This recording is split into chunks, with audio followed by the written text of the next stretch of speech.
I'd like to welcome my awesome mentor coaching client, Rachell Kitchen. Hey, everybody in the selling coaching community. Y'all already know, Jeff rocks it. So yeah, if there was ever a testimonial, it's Rachell. So let's get right into this, Rachell, because there's so much to talk about. You know, it's been a year and a half since we first started working together. Yep. And we worked together for a full 6 months. And then after that, it's been a year that you've kind of like been on your own. Obviously, we've touched base every now and then, but you've been on your own since then. Yeah. So I want to rewind back. So let's take you back, because we're gonna get into your business now and all the beautiful things and wonderful things that you're doing and results you're creating. But let's rewind back to right before you started working with me, and talk to everyone about, you know, where you were at, what were you struggling with your business? Because I know we started from scratch with you, correct?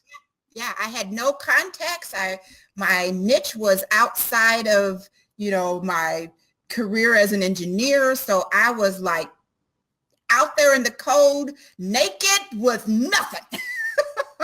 So talk about some of the challenges that you major things that you needed help with coming into starting our work together, and then we'll continue on from there. Yeah, just actually the process, even where to begin, because you get your coach certificate, you're ready to go, and then you're like, well, what the hell?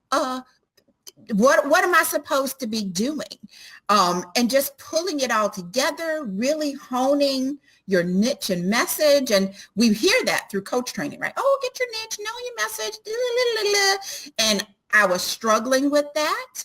And through our work, I remember you saying, well, you know what, maybe it's not exactly a niche, and that's okay. And when I let that go, it's like, well, okay, well, then what next? Just understanding the process, and then also ditching that fear of being judged and putting yourself out there. And if I will tell this story, because I did give this some thought. I remember as a part of our 6-month work together, Jeff, as you guys know, if you are not in one of his groups, his mastermind groups, you need to be. If you're still doing that, Jeff, I hope that you are. But it was my turn on the focus seat. And I was thinking about launching a workshop. And I don't even remember exactly where the conversation stemmed from. But Jeff looked me in my eye and he got real. And he said, girl, people are going to judge you whether you are building your business or not. And I was like, come again? Say what now? And he was like, yeah. So are you going to sit on the sidelines, let your fear get a hold of you, or are you going to work on that and move past it and get your butt in gear?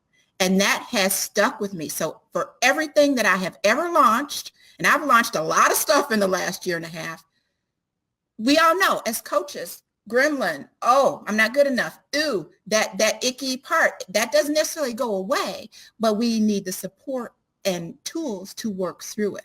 And that's one thing. Like, what would Jeff say? He would say, get your ass in gear. People are judging you no matter what. Get over the fear and keep it moving. Yeah, that's so important, because at the end of the day, like, that's what the approach I take when I mentor with my clients is that, you know, I can coach you around that stuff, but at the end of the day, you're still going to be fearful of it. Yeah. So the fact that, like, yeah, people are going to judge you. They do judge a book by its cover. Like, that's the reason why we spend so time with some of that stuff, right? So it doesn't matter what we look like, what we feel like, what we sound like. And in the beginning, yeah, you know what, we're not going to sound the greatest. But the point is we've got to get out there at some point, because at some point, fast forward for you, a year and a half later, will you sound and feel a lot better than you did when you started? It's just a simple fact. But the fact is, and the only way you get out there and get to that point is by doing it. And there's really no other way. Exactly it, Jeff, and honing the message, because you can have it perfect down and you spent 3 weeks at your computer bringing out, you know, who do you serve, helping them with what, and until you start saying it out of your freaking mouth in front of your potential clients, you don't know how that's going to resonate, and you're going to have to tweak it and shift it and make it more you, and not like you're reading it off of a piece of paper. And you only get that by doing it. Yeah. Let's talk about your message now. So you came into our work and you didn't have a message. You didn't know where you're going to go. I mean, you had ideas, but talk about what we ended up putting together and how that's evolved over the last year and a half. Yeah, I mean, and it's still, I wouldn't say that I have a specific honed laser focused niche because I'm a woman's life and transition coach. So I work with that woman who is balancing a lot of plates in the air. They feel like a hot mess on the inside. And you and I talked about that, right? Because they're struggling with worry, overwhelm. And when these ladies work with me, they get clarity around, what their gifts are, what they should or should not be doing. And I help them say no without guilt and implement a strategic life plan so that they can have joy through the chaos of whatever transition they're going through. So for me, I coach my story. That might be divorce. It may be, a career change me. I was returning to the workforce. It may be some triggering event. My dad was murdered through all of this, if you remember. And I was trying to put together a business, getting divorced. And so I really coach my story. But that's what I do. And that's the message now. And it is resonated. And guess what, guys? Over 2 years later, I still am honing it a little bit. It's not carved in stone, and that's okay. And the big thing is, as you point out there, not that we go into those things, but, through the passing of your father and, the divorce and things like that, we point out two major things in your life. It didn't stop you. You're going through a lot of challenges. And so I just briefly touch on that is because stuff like that's always going to be happening in our lives. So there's no right time or wrong time to be building our coaching business, right? And you've seen through a lot of these success stories, people that have been watching, the people that have gone through a lot of challenges. So Rachell was no different with that being said, but also now going back into the message is that, she's honing her message. Now, the good part about you, Rachell, is because you do stuff online, but you do a lot of stuff face-to-face, correct? Yeah, I do some stuff. Yeah, absolutely. As a matter of fact, with our work together, I launched my first vision board workshop. Yeah.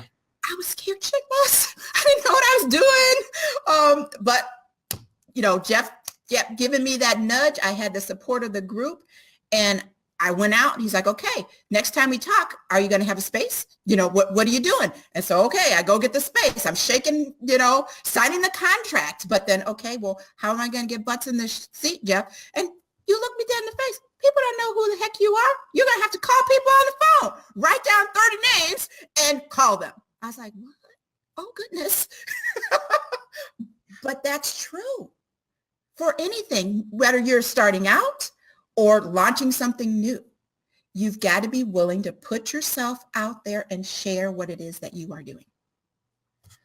That's the key to it. And I know some of my clients that are listening to this now, they're like, yep, he told me the same thing. Write down 30 names and call those people up, right? Because that's, you can't just like, oh, I'm going to do a post on social media and hope people show up. It's like, no, you've got to actively call people, invite people, and you've got to actively fill those seats. That's how you do events. That's always and will be the hardest thing about doing live events. 15 butts in the seat at that workshop. So there's two different aspects, right? We'll talk about your marketing that gets you out there in front of people more. Let's first talk about the structure that keeps you in front of people. This is what I work with my clients on all the time is creating that structure, because you weren't using email. You didn't have an email list. You didn't have anything weekly that you were doing. Talk about the structure that we'd help you design that still a year and a half down the road, you're doing each and every week. Yeah, let me tell y'all, I got Wednesday. I'm proud of you. That's why I want to do this. It's like I got Wednesday live chat with Rachell. That happens every Wednesday in my private Facebook group, Life Support for Women in Transition, at 2 p.m. Central Standard Time. It's usually a 20 to 30 minute topic. The ladies pick the topic. And this is something that Jeff teaches, especially if you have been following him. What's your weekly engagement thing? Jeff had his Tuesday call. He now converted over to video, whatever your thing is. And for me, I felt video was my thing. That's what resonated with me. And it doesn't have to be that for you, but find what it is and do that on a weekly basis. And then when you do that, back up your email to your list or communicating what you're doing, a couple of days that, one day, oh, hey, this week I'm talking about celebrating you and how we do that. And so sending the list an email saying, this is what I'm talking about. And then I do what I call a Sunday love to bring people back to say, oh, gosh, last week we talked about this. And I do a self-affirmation little graphic with the topic for the week and talk a little bit about it and then drive people to the live. Like, oh, if you missed it, here's the replay kind of thing. I even use that weekly live show to engage other segments of my list. Like I just did a divorce summit. And so while they are on my master list, I sometimes, depending on the topic, engage them to say, hey guys, here's a free resource, a free training that I did in my group. If you're not there, come and join us. And that keeps building that engagement from the next, oh, I'm getting your emails and opening them, to them engaging with me in, the virtual world, if you will. Yeah, so you now actually have an email marketing structure and a social media marketing structure as well. Yep. Talk about your email list in terms of what are you doing with them on a weekly basis? How many times are you emailing them? This has been every week since we call it year and a half, or just shy of that once we get going with it. But talk about that. Oh my gosh. I email my list and certain segments of my list a lot, depending on what I got going on. For sure, they're going to get at least 2 emails a week saying what the live topic is, and then that Sunday love that's recapping what we talked about, inviting them back to watch the replay if they are not already in the group. And almost on a weekly basis, I have a handful of people that end up joining the group because of that email. And then I also email, like I said, I just did this summit. So there's a segment of my list that I am constantly engaging because I'm just about to launch a 6-month Divorced and Thriving group program. So now I've just wrote a campaign and I was dumping it into my CRM before I came on this call, engaging them, giving them value. That's something Jeff always talked about. Give your list value. And guess what, guys? Some people are gonna unsubscribe. So what? You want a list that is engaged. So if you've got a list of 1,000 people and they're not engaged with you, that means nothing. Absolutely 0. But if you've got a list of, say, 400 and they're responding to your emails, or they're sending you a message on Facebook, or you can look inside of your CRM and see, ooh, she opens my emails all the time. Ooh, she clicked on the da-da-da-da-da. That's working. And see, you have that because you're in front of them on a multiple week basis. Yep. Multiple times a week basis. And here's the thing. If we rewind back to when we started, you had the same fears as anyone else. Like, oh my God, I have to email on a weekly basis. And how many times a week? If I send them more than one email, oh my goodness. And you're hanging on to those handy little people. So what other than me helping you get there and you starting it, what made the transition? So here we are. And this is why I want people to see this is here you are. You're like, I'm emailing at least 2 times, 2 times a week. And then I'm in front of them all the time. And you're talking about the value of it because now you understand it. What got you to that spot? Because there's someone listening to this like, oh my God, I can never do that. That's too much. I'm going to be bothering people. I'm going to, all the excuses that we all have and all feel when we begin. What got you to that spot? What did you realize over the past year and a half after doing it? And so I started just emailing 1 time a week, just one. And once I got comfortable with that and got over, oh my God, Mary Sue unsubscribed. Was it something I said? And worked through that. And I thought, okay, I'm going to add on. Because initially you told us 2 times a week. And I was like, oh no, that's a bit much. And then so I added on until I had that comfort level. And then as I did it more and got more and more engagement and people joining the list, that gave me more confidence. And like I said, some segment of my list probably gets an email from me every day. I want these people, and the times to email. I mail Tuesday, Wednesday, Thursdays usually, just because that's, as I watch my list, I see when they're opening. Mondays doesn't necessarily work for me. At that Sunday email, just getting that confidence. You have to start, and that's what changed. I want to be like Oprah. Like you see something from Oprah in your inbox, you're like, whoa, let me open that. Let me see what that is.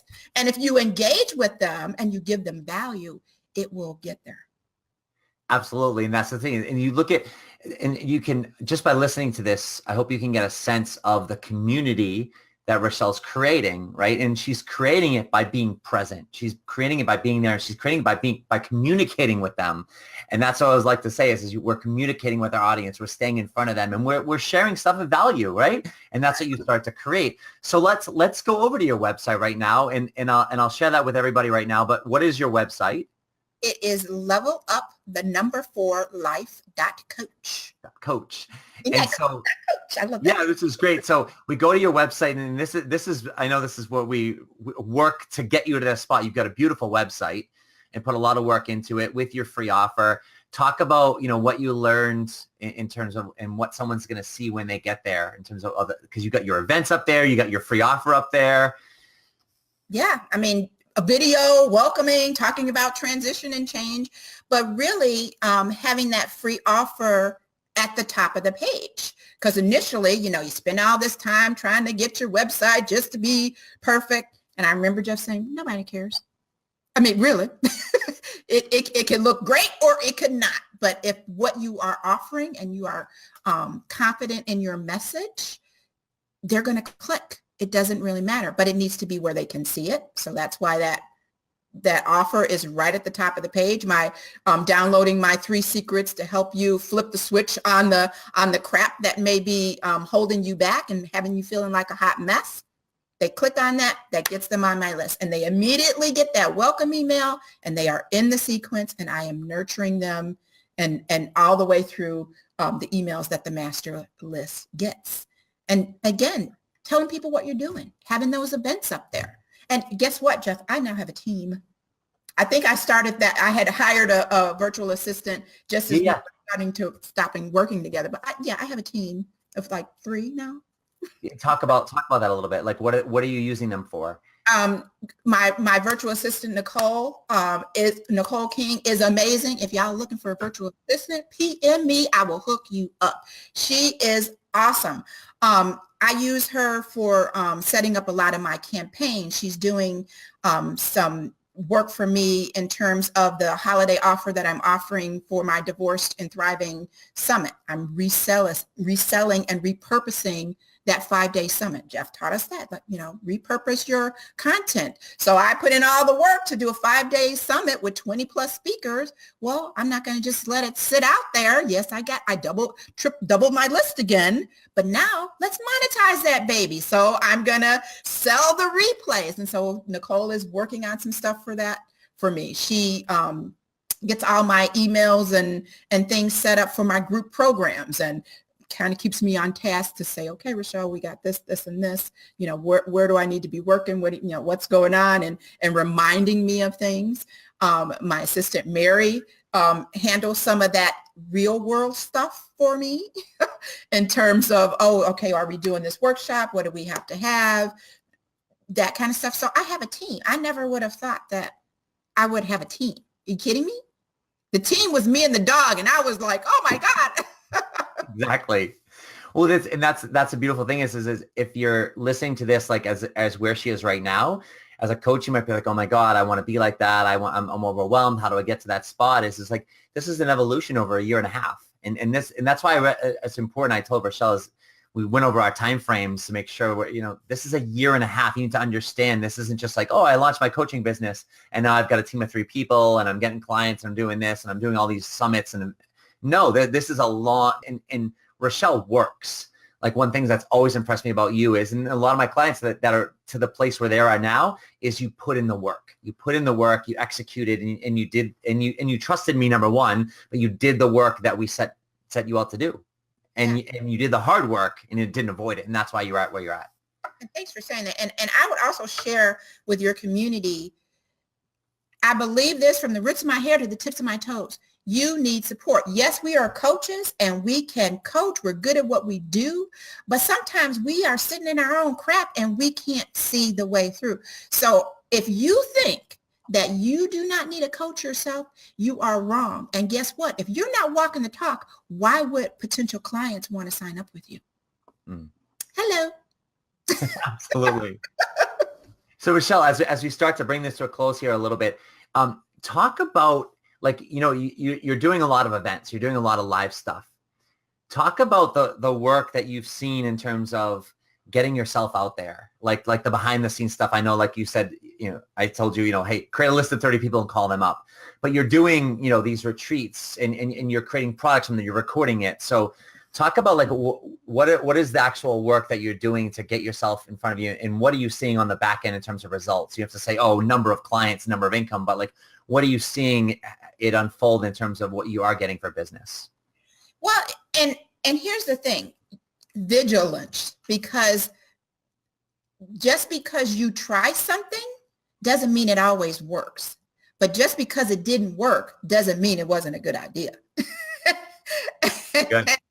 And so I've had that where I was like, you know what? I know in my heart that this divorce summit is the thing. It's going to build my list because I felt called. I was recently divorced at the beginning of the year. And I'm like, okay, I got to speak to this. We got to help these sisters out.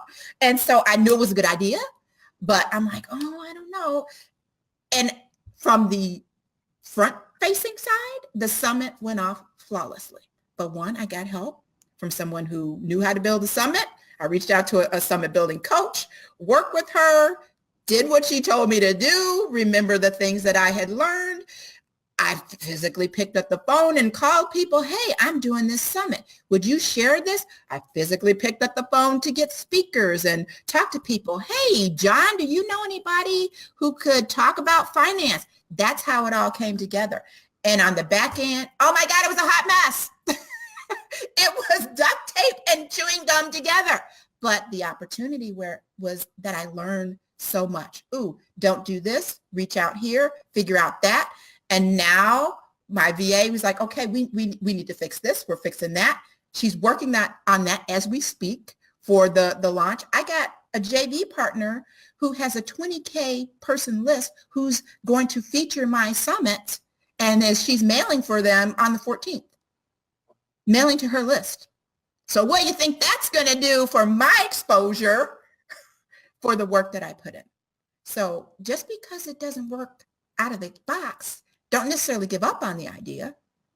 Figure out the opportunity there so that it does work for you and that it does serve you. And something else that you said, Jeff, and I will never forget it. I actually wrote it down. I went back through my little notebook. You said, focus on the direction of your headline.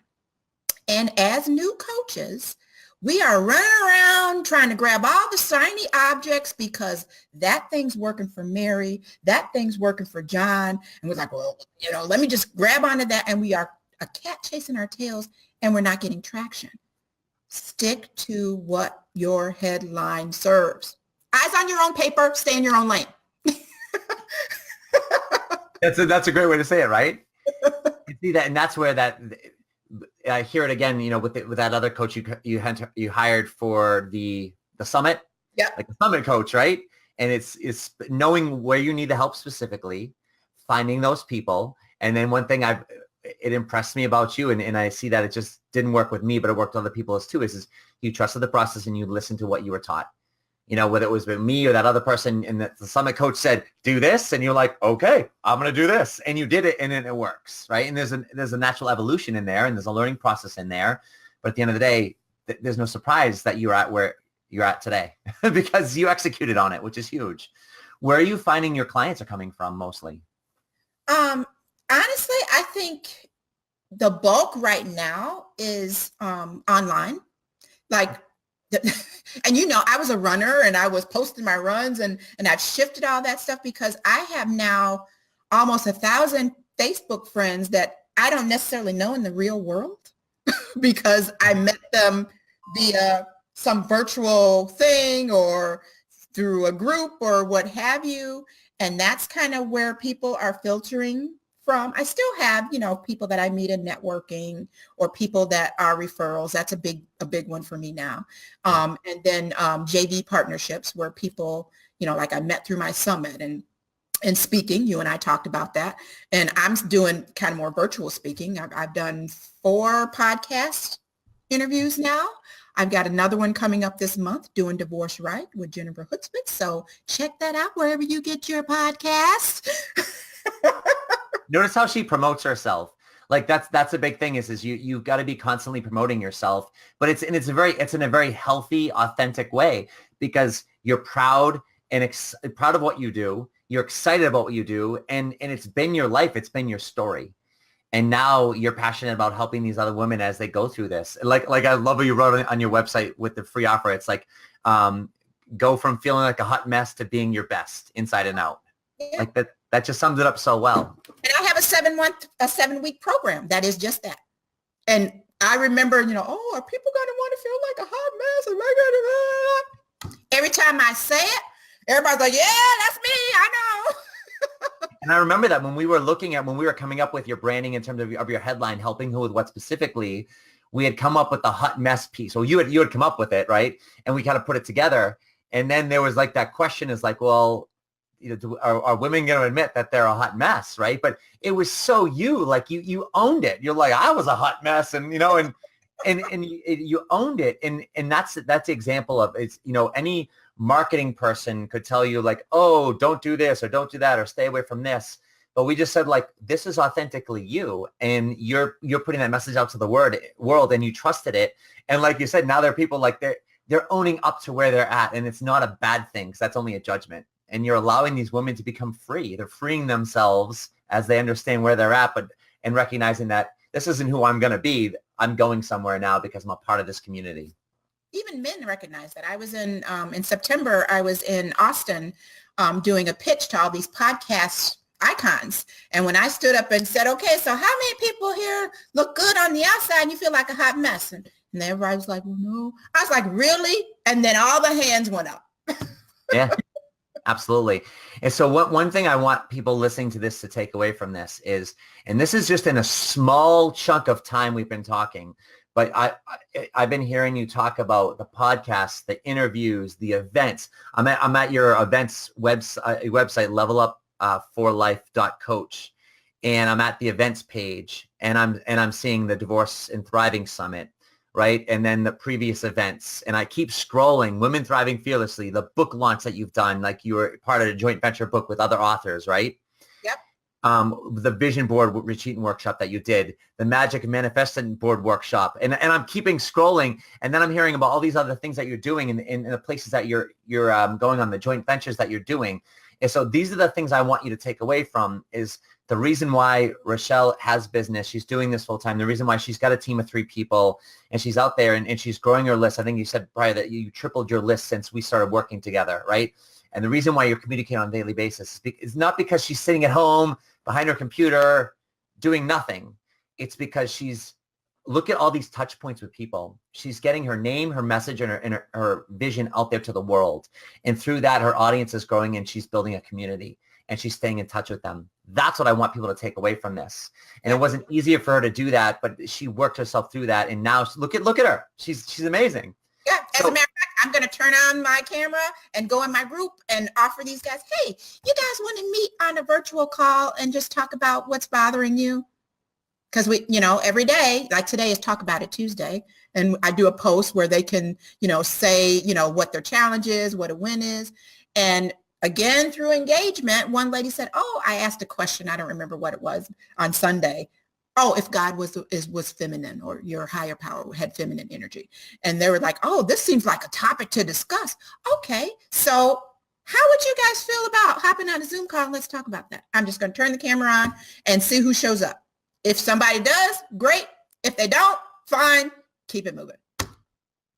Wow. And that's the engagement that we're talking about there. She's constantly engaging with her people. Rachell, as you wrap this up, and you've alluded to this, several times throughout the call, but talk about the value that mentor coaching has brought to bring you to this place where you're at now. Sure. One, you're going to get clarity. You're going to get the push that you need. All the little birdies need a push out of the nest, no matter whether you are just beginning, you're in the middle and are floundering because you're confused about where to go, or even if you've been coaching for a while and things have gotten stagnant, you need that support. Everyone absolutely needs a coach. So you're going to get that clarity. Yes, you're going to get the how-tos around it. And for me, I really feel like through our work and working with other coaches, I got clarity on what foundations, if you will, what pillars are a part of my business. And so for me, it's speaking, it is live events. I actually even made a little graphic. I pulled it out so you guys, hopefully you can see that. Awesome. But through my work with you and others and self-reflection, I know what that is. And that goes back to what you initially taught. What are the things that get you in front of your ideal audience and that are part of your headline?